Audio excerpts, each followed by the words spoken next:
Welcome to the Writer's Journey podcast. I'm Michael Laran, a science fiction and fantasy author on a journey to go from nobody to bestseller, and I'm documenting every step of the way. Tune in every week as I pull back the curtain on my writing life and how I'm building a writing career while working a full-time job, raising a family, and attending law school classes in the evenings. You can find show notes for this week's episode, a free starter library of my fiction, and much more at michaellaran.com. Hello and welcome to episode 142. 142 is a good number, and I'm titling the name of this episode, I don't know, I hadn't decided what I'm going to call it, but I think I'm just going to decide to call it Pain Tolerance. Amnesia Mode Diaries, Week 4.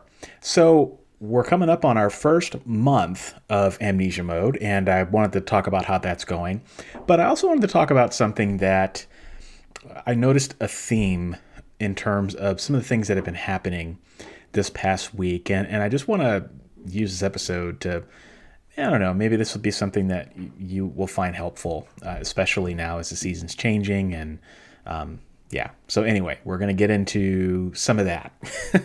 And first off, announcements.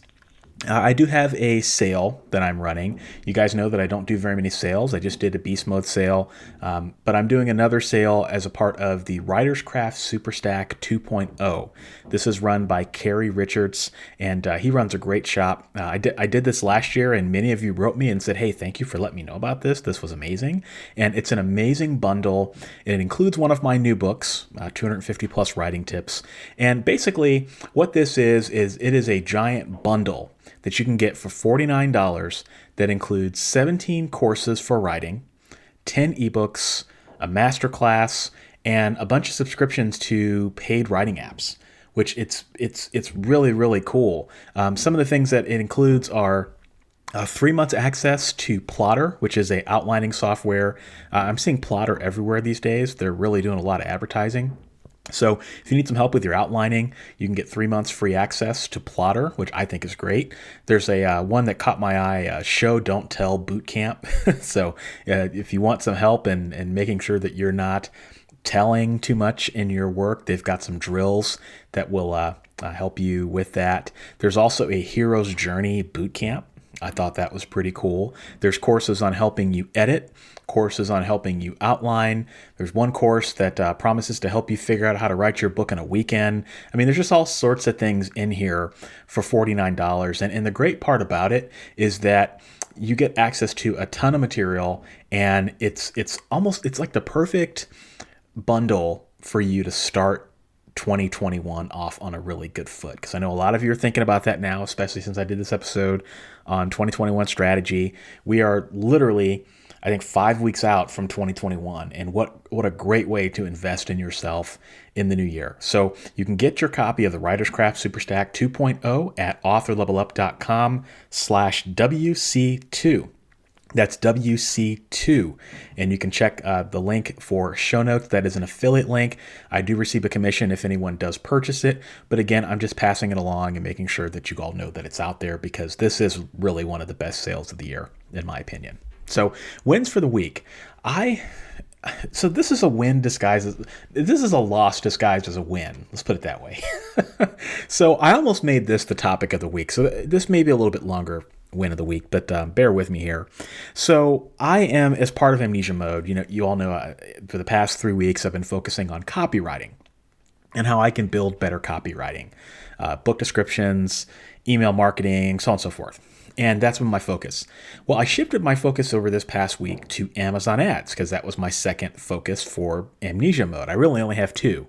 And I want to try to get Amazon ads going for books that I'm not currently advertising on. And so I did something that's probably, I wouldn't recommend it. I think a lot of ad gurus probably wouldn't recommend it. I just did it anyway because I had nothing else to do. I created almost 200 Amazon ads this week for many of my books. And these are all books that I have not advertised on. Maybe I advertised on them a little bit in the past, but it didn't work out. So these are books I have not made money on Amazon ads. So 200 ads spread out across, I don't know, it might have been, I think it's like 7 or 8 books, mostly series starters. So like, my Good Necromancer series, my Android X series, mostly fiction, but I did do ads on my poetry collections. Hey, why the hell not, right? And then short story collection, my short story collection, just to see what would happen. So I created all these ads. I reviewed a lot of the material from Brian Cohen's Amazon Ads course. You all know I talked about that and had a lot of success with that course. And I created a bunch of new ads and I started all over again just to see what would happen. And it's been a very interesting week. Let me put it that way. Very interesting.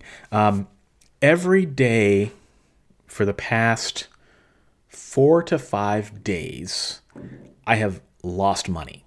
And when I say lost money, I've hemorrhaged money. Like the ads are turned on, getting a lot of clicks, not a lot of sales. And yeah, it's the first couple of days was a bloodbath. It's gotten a little bit better, but it's still like a mini bloodbath. And so I turn on all these ads, and I did this with the thought, okay, I don't know what's gonna, if I do this for 7 to 8 books, there's gonna be something that does well. I don't expect all 7 or 8 of them to do well, but I would think maybe 1 or 2 of them would start to get some attention, start to get some clicks, start to see some sales. And that didn't happen for the first week. And in many ways, that's normal with Amazon ads because it takes them a hot minute to get started. I did this in January with Be a Writing Machine and a few of my other books that do pretty well. And when I started, I run ads on those books today, and they're very successful. They're profitable every month. I make way more than I spend on them, and it's been a great investment. But when I first started, it took a long time for those ads to get started. In fact, when I first started, it didn't look like they were successful at first. And so I learned my lesson with that. And so I'm just sitting back and watching. And I said to myself, I'm not going to do anything at all until each of these campaigns or each of these portfolio sets or all the ads I run for one book, it's called I lump them into what's called a portfolio, until I get at least 100 clicks. All right, at least 100 clicks, and some are almost there, others are not even close. And so I'm not doing anything. I'm just sitting back and watching because you never know what will happen. All right, and so funny story with this: my poetry collection and short story collections, those were the ones for some weird reason started to get a lot of impressions right out of the gate. They got a lot of impressions and they started to get a lot of clicks. And I'm thinking to myself, okay, this is interesting. Let's just kind of see where this goes. And so my poetry collection and short story collection started to get tons and tons of clicks, like an insane amount of clicks, almost more clicks than my profitable ads. And I'm watching and there's nothing happening. I'm like, oh man, this sucks. I'm going to pay all this money for a poetry collection, for ads, And eventually I finally saw my first sale. One of my poetry collections sold. And I was like, okay, this is cool. But I'm kind of skeptical. Maybe this was a fluke. This book only sells like maybe, I think I published it in 2016. It's sold 4 copies since then. So I'm talking to myself, okay, this has to be a coincidence. We'll see what happens. I'll celebrate when I sell another one. So a couple more days pass, and then I sell another one. And I'm thinking, okay, this is really, really cool. And then my short story collection starts to sell a few copies here and there, including audio. And I'm still not making any money on those ads right now. And I've done some things to help with that. But how cool is it that I can turn on ads for books that haven't sold anything in probably over a year, maybe 2 years, and start to see a few sales? And if I can, use some of these ad skills that I've learned to minimize my spend and increase my profit, hell, I'll take my poetry collection turning in $5 to $10 of profit every month. I'll take that. I mean, I don't know any poet on the planet that wouldn't take that. You spend $5 and you make 10. Yeah, absolutely. It's these little income streams that add up. And the reason I chose these 2 books to focus on, in particular, I'm not really paying much attention to my fiction, even though collectively that's probably losing me more money, is that if I can get this working for my poetry and my short story collections, then I think I can get it working for my fiction and some of my other stuff. So, and then I've also got all my beast mode books, which I haven't even started running ads to those yet. So, things are looking up. So that was my win for the week, even though I'm still not profitable. on those ads. Anyway, that was a long win for the week. Lesson learned this week is a couple of key Amazon ad strategies that help me sell more books. So I don't know if all of you listening, I don't know how many of you run Amazon ads. So I'll keep this brief and keep it generic, but a couple of things that really helped me this week is this concept of negative targeting. So there are three different types of Amazon ads. There's the automatic ads, which what they do is they look at your keywords and they look at your categories, and then Amazon goes off and finds other books that it thinks are relevant to yours, and then it serves them. And the automatic ads are a great way to find new targets or to find similar books to run more ads to in the future. There's the category ads, which are ads that you can target to a specific category. So like for my Good Necromancer series, I can target the urban fantasy genre, right? So you can target a specific category of products. And then the keyword ads, which are the ones that most people are familiar with, are the ones where you can throw in a bunch of keywords on an ad and target the books that have those keywords, or target the search pages that have those keywords. And so you can create tons and tons of keywords on an ad. I usually do about 100 to 150 per keyword ad. I found better success with that. And what I found with this poetry collection in particular, or short story collection, is that a lot of it, I started getting a lot of clicks but no sales. And I'm thinking, okay, this is really, really weird. Let me check what's going on. And so I did some deep diving into what terms were getting clicks. And it turns out that it was a lot of books that were not even relevant to my book. So Amazon was just kind of going off and it was kind of throwing spaghetti at the wall and trying to figure out what worked and what didn't. And I was paying for a ton of clicks for this literary fiction book that's popular right now that has nothing to do with my book, but it has a very similar title. And so I think Amazon saw the titles and it started serving those ads to people, and people clicked on it because it's like, oh, it sounds like this book, but then they get to the sales page and they realize, oh no, this isn't anything like that, so I'm not interested. So what I was able to do was use the concept of negative targeting. So I was able to look at all the terms that we're targeting that had nothing to do with the short story collection, and then I added those as negative keywords. So now Amazon doesn't target those products when it's trying to serve my ad, and that saves me money and clicks. So I did that a couple of days ago and it cut my ad spend in half, right? So you think about that, that's a really easy strategy without turning off your ad that can be very helpful to you in minimizing your spend and increasing your profit. All right. So that's something out there for those of you who run Amazon ads. That's maybe like a intermediate strategy, but something that definitely really helped me this week. All right. So idea of the week. Idea of the week is an interesting one. I don't know how many of you would be interested in this. It's kind of a sleepy topic. But, I was lying awake in the middle of the night and ideas come to me. And I continue to be flabbergasted by how bad Microsoft Word's spell checker is. I mean, it's really quite amazing how bad it is.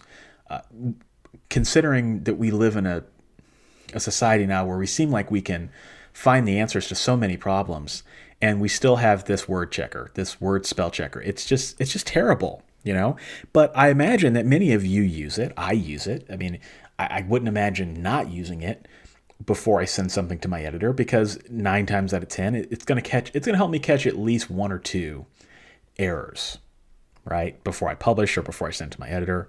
And I don't know how I found it, but I happened to come across an article on the internet, and it was talking about the power of Microsoft Word macros. Now, when you hear the word macros, most people usually associate macros with Excel, and then they run away screaming. So Excel macros are far more common, far more supported, but there are Microsoft Word macros too. And what a macro does is it's essentially an automated series of steps. So let's say that on the header of every document that you open in Microsoft Word, you automatically want to bold the first line or the first title or the title of the document. So you can click a button and it will automatically do it for you, right? So that's really what it is. But with Excel, macros make a lot of sense. I've never really found good use cases for writers to think about Microsoft Word macros. But then I found this article And I had this random idea. Could you use a macro to insert a comment into your Microsoft Word doc? And it sounds really weird, doesn't it? Why do you care about that, Michael? Why is that important? So I was looking at edits for a manuscript that I just gotten back, one of the ones I got back during beast mode. And I was looking at like the first couple of pages, and I noticed that a lot of them were really, really simple edits. Like, for example, when I use the word fan mail, I often I forget the proper way to spell it. It's either with a hyphen or without a hyphen. I can't remember. I think it's with a hyphen. So every time I do that, my editor has to correct it. So I know that I'm automatically going to make that mistake every time I write a book. So I want to catch that before I send that to my editor, and I should remember that, but I just don't often. That's one thing, but then you add a whole universe of other things that you should remember, and it becomes easy to forget, right? So what I figured out was that you could use Microsoft Word macros to basically create like a find and replace, or you can teach or you can write a macro that will find every instance of a word and then insert a comment that says something.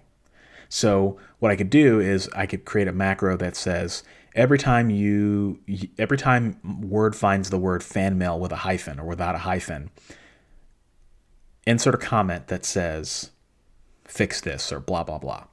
And so I thought, okay, that's really interesting because the amount of code that's required for that is exactly the same for one entry for one word as it would be for like 100. So what if I could compile, I don't know, the top 20 or 30 words that I commonly misspell or leave hyphens out and put those into a Word macro, run the macro, and then it can tell me right then and there which ones I missed. And I discovered that it's actually very easy to do that. So this project I've been talking about for the past few weeks about creating a in-house style guide or like an automated style guide to help me catch errors that I constantly make before I send it to the editor, to help catch some of the editor's edits before I send it to her. I think that's the first step in finding that. So again, I recognize this is kind of a sleepy topic, but definitely an interesting idea, a way to use automation to help you create better books faster. And it's something that's really easy. I mean, you can find macros and stuff like that on the internet. I mean, people will post them and you can just copy and paste them. I mean, it's really easy to do. All right. So anyway, this was a very disjointed episode getting all the way up to the topic. I recognize that. So topic of the week. I had some thoughts on recent criticism that I received, as well as some fan mail that I received, and an attempt to tie them together in a way that I hope will have some advice and some guidance that will help you in a hard time, if this is a hard time for you. And I don't mean COVID-19, but I mean just in terms of your author career and being where you want to be. Because I feel like there are a lot of people out there at any given time who aren't satisfied with where they are in their journey. Like maybe you have published your first book and it only sells like $6 a month. Or maybe you've published a book, but it's just not selling as many copies as you'd like. Or maybe you feel like you don't have the platform or the size of a platform that you would want. Or maybe you're going for a book deal with a traditional publisher and you're just not getting there. And no one is reading your work. Maybe you're sending your work out to literary magazines. Whatever your definition of success is, I know that there's at least one person listening to this episode right now who feels like they should be further along and feels like they should be further along faster than the current pace that they're moving today. So just bear with me. I just want to plant that seed as I start to talk about this, because I'm going to go on a little bit of a wormhole, zigzaggy path here. So over the past week, I don't typically read my reviews. And the reason I don't read them is because I don't care. I appreciate every good review that somebody gives me. That means I really appreciate that. But for the people that leave me 1 stars, I just don't give a damn. It's not going to change anything that I do. Okay, so one person out of 7 billion people on the planet read the book and didn't like it. Okay, 20 people out of 7 billion billion people on the planet read the book and didn't like it. Okay, so the book got 2.5 stars on Amazon. I don't care. It just doesn't matter. It doesn't change how I approach my art. It doesn't change my approach. So I don't really care. But I happen to be on Amazon Central because they updated their website over the past, I think, week or two. And so I was on there poking around and looking, and I just happened to click on the review page. It was by accident, and I happened to see a recent review on one of my books. It was one of my nonfiction books on writing, and it was a constructive review, but it was a 1-star review. But typically 1-star reviews, they tend not to be very kind. There's usually a lot of personal attacks in them. A lot of times they can be petty. And you never know why somebody writes a 1-star. That person could be having a bad day, and you're just the punching bag that just happened to fall into their lap, and so they take it out on you, make themselves feel better. Sometimes people just give 1-star reviews to everybody, no matter what. I mean, you just never know. That's why I don't care, But I happened to see this 1-star review, and I read it, just because it was like, okay, I'm mildly interested based on the way the person started it. And so I read it, and I got to give the person credit. They hated the book, and I assume they probably hate everything I stand for. And I don't use those words lightly. It's probably true. But their review was actually quite constructive. Like there were some things that were attacks in there, but they were. I think it was, if you read the book and you weren't me, I think you could read it and say, okay, I can understand why the person didn't like what I said. But clearly some things I wrote in this book triggered this person. So they wrote this long diatribe about the book. And one thing in particular was one sentence that I seized on that really just kind of summed it up for me. And they said that my advice of being prolific and writing on my phone was neurotic and unhealthy for most writers. Something like that. I just remember the word unhealthy and neurotic. So all the things that I recommend, writing quickly, writing on your phone, using Scrivener iOS. Heaven forbid I recommend an iOS-only app. That was something they took a swipe at me on. Join the club. There's been about 1,000 people that have ripped me on that in the past, and I don't care. Because it is the app that I use, and it's an app I recommend. One day when somebody comes out with an app on Android, then maybe I'll change my mind and I'll be able to recommend an Android writing app. I just don't see one right now. But anyway, I'm going on a tangent. But at the end of the day, anyway, I was grateful for the review. I actually appreciated it because there were some nuggets of truth in it, which is rare for a lot of the 1-star reviews. But the word that really just jumped out at me, it was like whoa, alarm signs. What is this person talking about here? Was the word neurotic. All right, so I don't consider myself to be a neurotic person. Neurotic is a negative term that has to do with mental illness. I suppose I could tell you I don't think I'm mentally ill. I guess I wouldn't be the person to be able to adequately say that. But I think I'm probably not mentally ill. Ask my wife. I don't know. Maybe she'd say something different. But I don't consider myself to be a neurotic person. I do consider myself to be a little crazy, though.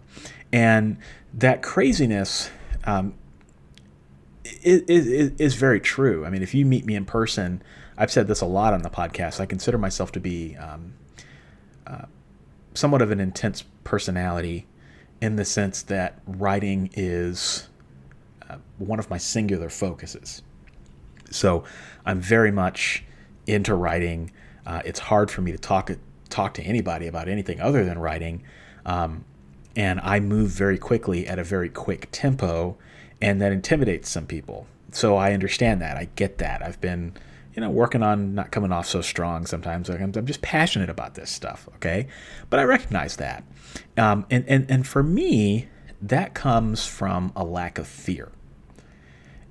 And the reason I'm unafraid to push boundaries is because of the near-death experience I had in 2012. That taught me what it means to be alive, what it means to be human, what it means to be a writer. And I've talked about that enough that I don't need to reiterate it.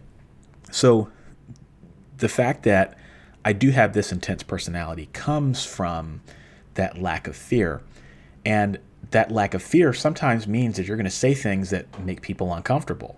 and you're going to propose things that people say, oh, wait a minute, that's kind of weird. Writing on your phone, writing 50 books, that's a little strange, but that's my normal.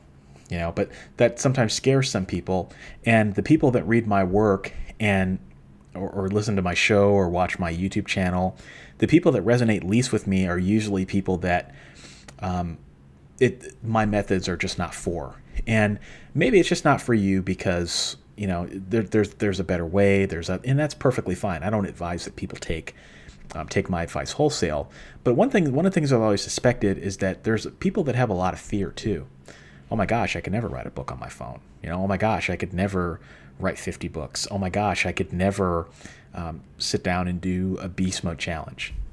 All right. And so what I'm trying to say here is that the fact that I got this review, like I said, I appreciate that reviewer. They hate my guts, but I still appreciate the fact that they left that review. And the reason I appreciate it is because that is how the ecosystem is supposed to work. Someone leaves a bad review that causes people who are like-minded people to not buy my book, which is actually a good thing.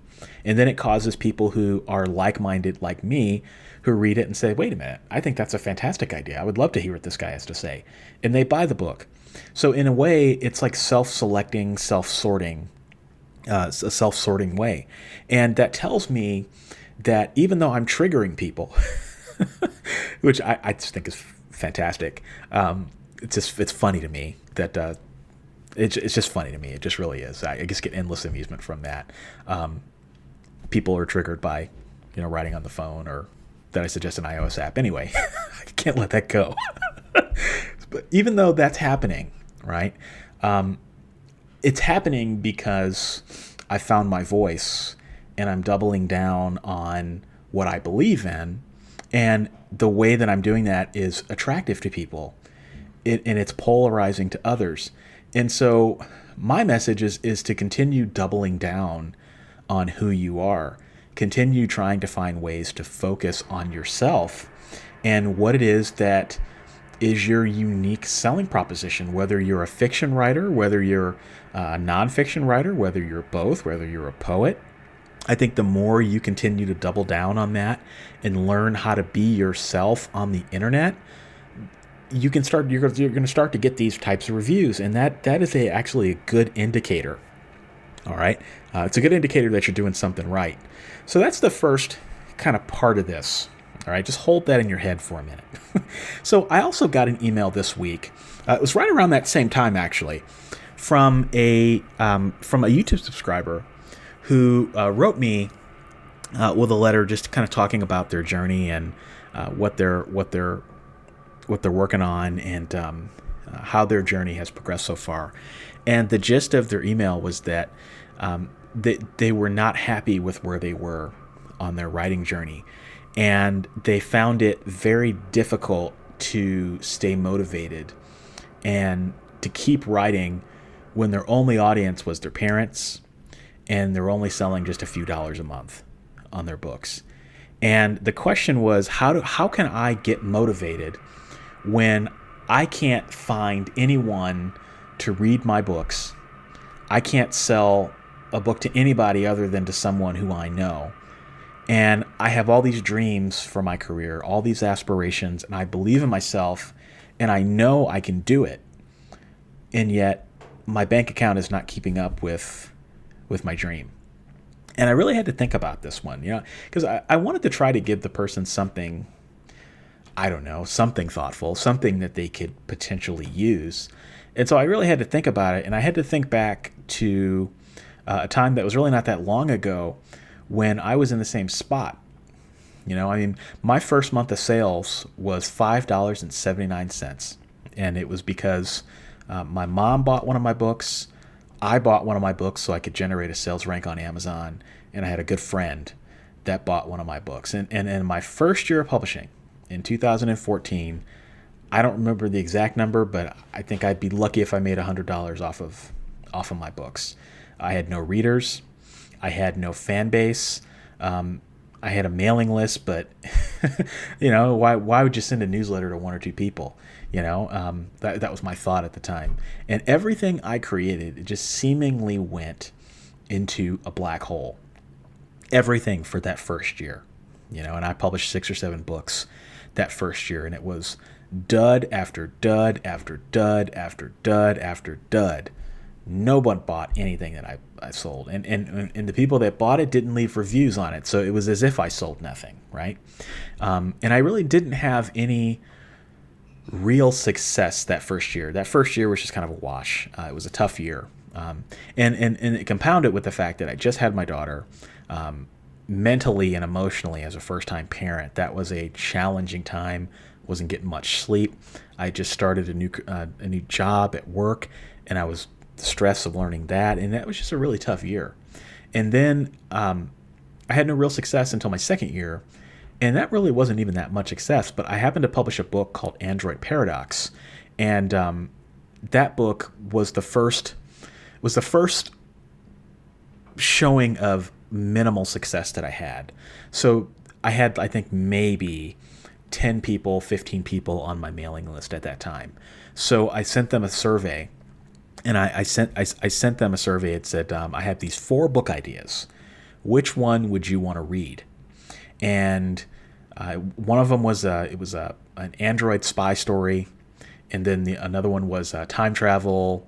Another one was like a zombie post-apocalyptic, and then another one was like an angel urban fantasy. And people overwhelmingly voted, and it was only, keep in mind, it's only 15 people, but they overwhelmingly wanted to hear about the spy story and the angel urban fantasy. So I wrote like a pilot chapter for each, not knowing what the story would be, but I just kind of wrote a pilot chapter, and everyone wanted to read the Android story. They're like, "Hey, I want to read that Android story. That sounds really interesting." So that ended up becoming Android Paradox. And so I published that book. I sent it perma-free, because this was back in the day when perma-free still worked a little bit. And I gave away a lot of copies of Android Paradox, but it sold a decent amount of copies for books 2 and 3. And it wasn't anything, to quit my job or anything. It was mostly lunch money. But it was something I could dig my hooks into, and I was able to use that success to parlay it into something more. And I just kept taking what I could get. And when I think about those first few years, and when I was thinking about responding to this author that had sent me this note, I was thinking a lot about pain tolerance.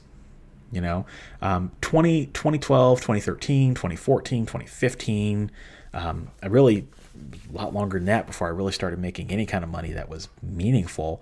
And I'm still not at a point where I'm at a full-time career. So the lack of money sucked, because, especially when you consider how much you're spending, and not to mention the time away from your family writing. But the one thing that always kept me going in those hard times was that I believed in myself. And I knew that even though it was painful today to log into Amazon for the 10th time in one day and still see 0 sales, I knew that at some point I would get to a point where I would be proud of what I was doing. And I never tied my definition of success to the amount of royalties in my bank account. Yeah, the money was important. Don't get me wrong. I'm not going to lie about that. But that wasn't my definition of success. I created for the joy of creating, and I learned for the sake of learning. And I learned, this wasn't always true at first, but I learned to love every aspect of being a writer.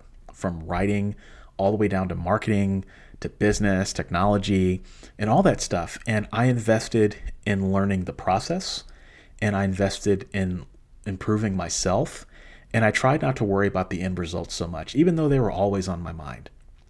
The fact that I wasn't making very much, the fact that I really didn't have any reviewers, the fact that a lot of authors who started around the same time I did were far more successful than me. I just didn't focus on any of that. And on the tough days, the love of telling stories and the love of just every aspect of being an author is what kept me going. And so to start tying this back to the first part, when I was talking about the neuroticism, you take the passion from the near-death experience that I had and the energy that I invested into the process, and that kept me going as a writer. That was enough for me, even though I wasn't making very much money. I was spending way more money than I earned, didn't have a real meaningful audience, so to speak. My YouTube channel really wasn't that successful at that point. And yeah, that kept me going. And I created for the joy of creating. That was enough for me, like I said. And I think that it's really easy for writers to develop what I call unhealthy ties. So tying your identity to your bank account is a ticket off of the freeway and into the ocean. I don't know. It's a bad idea. You are not your work. And the fact that you've written a book that isn't selling very well, that is not a reflection or an indication on who you are. That has nothing to do with you. It just has to do with the fact that you wrote a book. Maybe it did have to do with your skill level. I certainly have written books where I could have done a better job. But maybe you just wrote a book with bad timing, or maybe you get sucked at the marketing, and maybe there were some other things you could have done that you didn't know of at the time.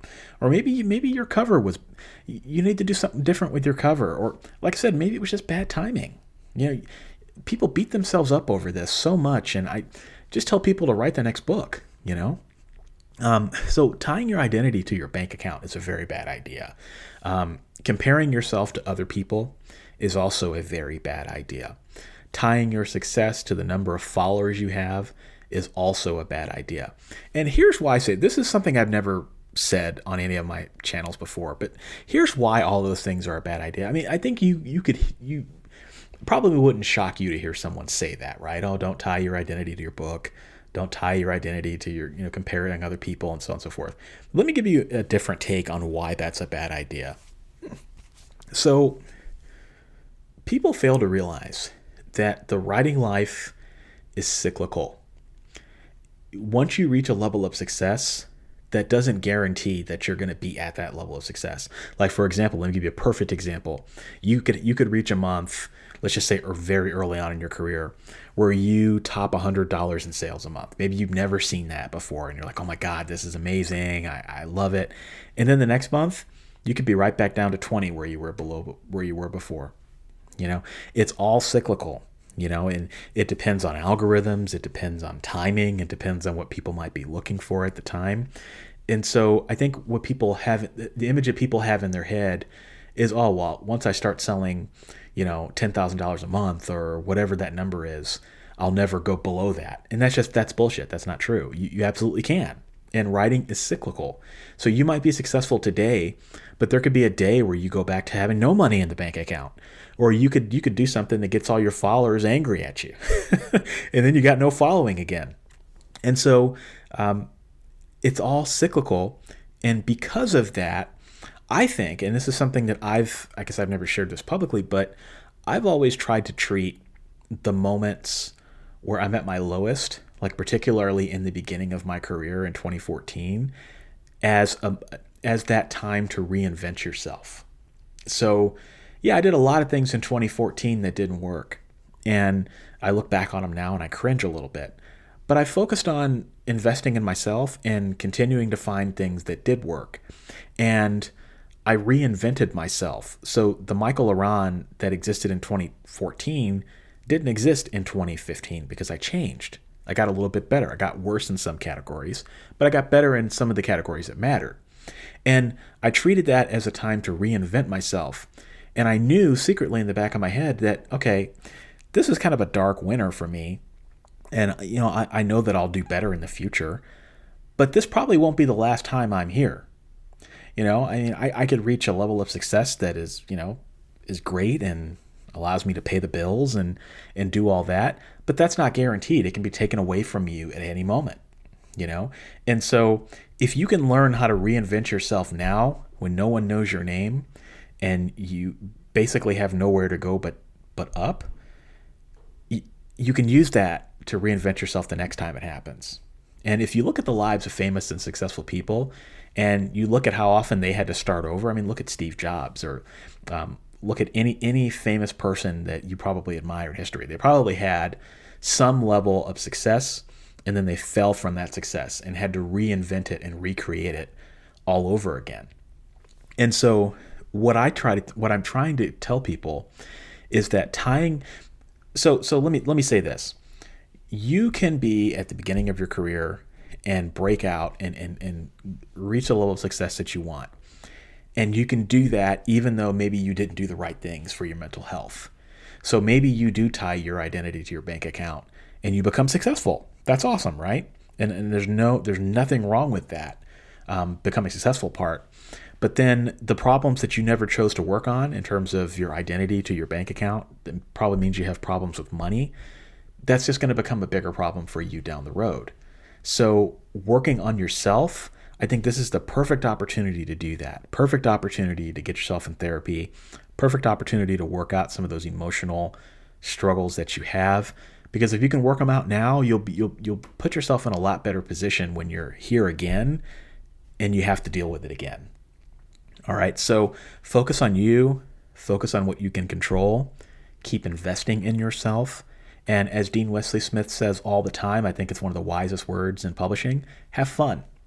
Have fun. Because when you're having fun, you're probably doing a lot of things right. And when you're having fun, you're probably in a better mindset to learn from what you're doing, as opposed to it being a bear. All right. And again, like I said, this got me thinking about physical tolerance versus mental tolerance. People have physical tolerance levels like me. I don't have much physical tolerance. I can't do very much exercise before I turn into a wimp. But as far as mental tolerance, I think about those first years of my publishing career, and in many respects where I am now, there's still a level of mental tolerance that's required in order to keep going every day. I can get out of bed every morning because I don't tie my identity to something that I can't control. I tie my identity to I really don't tie my identity to publishing at all. I just happen to enjoy it a lot. It's fun for me. If I didn't make any money, I'd still continue to do it. And I think that some people have, I can't tell anybody how to overcome this problem. I've had probably 6 or 7 people ask me some form of this question in the past 60 days. And every time I've had to tell them, I can't tell you how to solve this problem. I can tell you how to write faster. I can teach you how to tell a better story. But I can't teach you how to overcome your mental hurdles. I just can't do it. It comes down to mental fortitude, and some people have it, some people don't. And this time of obscurity, I think, it's just Michael Laron's opinion, is the first test of whether you have that mental fortitude. And the key is to get through it as mentally sound as possible. Even if you got no money in your bank account, as long as you got money in your brain's bank account, you'll be fine. And that was the worst. That's probably the worst saying I've ever said on this show. I hope you understand where I'm going. If you invest if your mental health is good, you can get through a lot, right? You can endure a lot. If your mental health is not good, it's going to be harder for you to deal with these problems. And it's going to be harder for you to endure as a writer. And I want all of you to endure and to keep doing what you love and to keep telling stories. And I want you to get paid for it too. But just know that the success never comes as quickly as you want it to come. I would like to be a lot further along in my career too, and I empathize with it, But I recognize also that where I am right now is also a special time. Every step in your journey is special. And if you can do nothing else, look for the lesson and try to engage and try to figure out how you can be happy now. It sounds weird, doesn't it?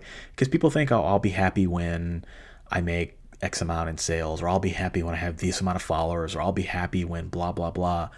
But what can you do to be happy right now? And for me, happiness is turning on a microphone and recording an episode of this show. Happiness for me is sitting down and doing something like a beast mode. To me, I don't need any more money or any more recognition in order to be happy. I can choose to be happy right now. And even though I'm not where I want to be in my career, I can choose to savor this moment and look for the lessons and learn from that. And how can you do that? What steps can you take to engage with the process and be happier now than maybe you've been in the past? Because to me, it's a choice, and I get it. This is an expensive endeavor. And I know that is on a lot of people's minds. And I'm not going to lie to you and say it's not on mine, but that's not the end all be all. And if that's your only metric for success, it's going to be really hard for you emotionally throughout your journey. So anyway, I hope that this was interesting. I hope that all of you out there found something in this that you could listen to, or just put up with my rambling for for a good hour, maybe a little bit more. But anyway, I hope all of you have a wonderful week. Don't forget to check out the Writer's Craft Superstack at authorlevelup.com/WC2 if you want to invest in yourself and take your mind off of some of these emotional challenges. I can think of no better tool to help you do that. And for those of you here in the United States and abroad who celebrate Thanksgiving, be safe. Enjoy the time off. Enjoy the time with your families. If you do travel, certainly be safe. And I'm grateful for each and every one of you. I can't tell you how much I appreciate the fact that you listen to this show and you listen to me ramble every week and you find some value in it. So I will talk to you next week, and have a wonderful weekend. Take care. Thanks for joining me this week. If you enjoyed this episode, you'll enjoy my backlist episodes at michaelaran.com/podcast. For your free starter library of my favorite novels, join my fan club by visiting michaelaran.com/fanclub. If you're a writer and want to connect with me further, check out my YouTube channel, Author Level Up, for helpful writing advice at authorlevelup.com. Thanks for listening, and I'll be back next week.